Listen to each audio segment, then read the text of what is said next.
We were going to do this outside, but one of us wasn't feeling it. So, the mile. Let's talk about it.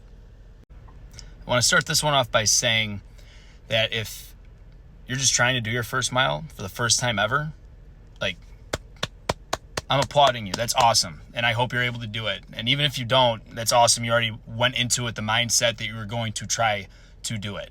So good luck to those out there who might be trying their first mile. And anybody who's in the class who might see that happen, or you know that person normally power walks, please make sure you give them a pat on the back when you see them going for it.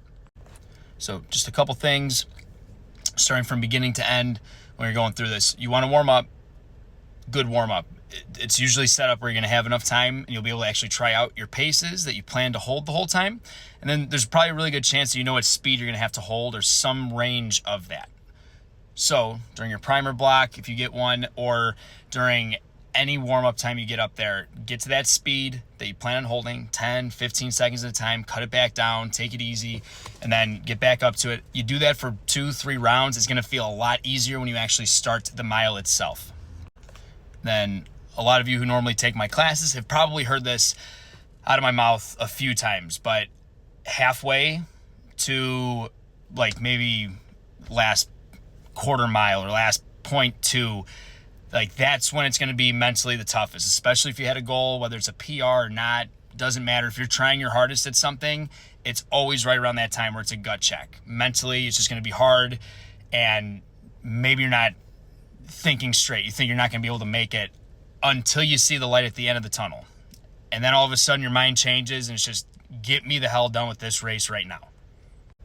So when you start having those thoughts, there's no one size fits all thing, but if you can focus on your breathing, I'm talking like hard exhale out, get a good breath in, just try to keep that consistent, try to keep your body loose, focus on something else on your body, maybe even just reframe how you're looking at it. Instead of it being, oh, I have 0.4 to go, you think of it in terms of how much time you have left. Like if you had a goal in mind and you're like 2 minutes from that goal, it's like, okay, I only have 2 more minutes. Maybe that sounds better than, 0.3 left or whatever it is.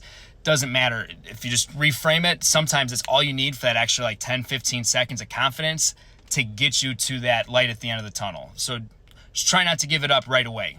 It may not be your day, but if you're able to make it a little bit longer, maybe that's going to make you feel better next time that this comes around.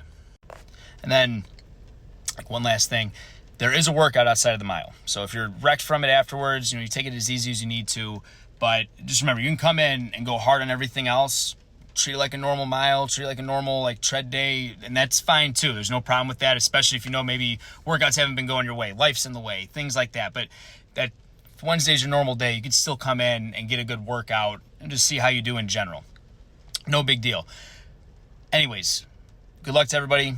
Got questions, concerns, anything, you DM me, leave a message, leave a comment. Have a good one. Oh, Indy says bye too.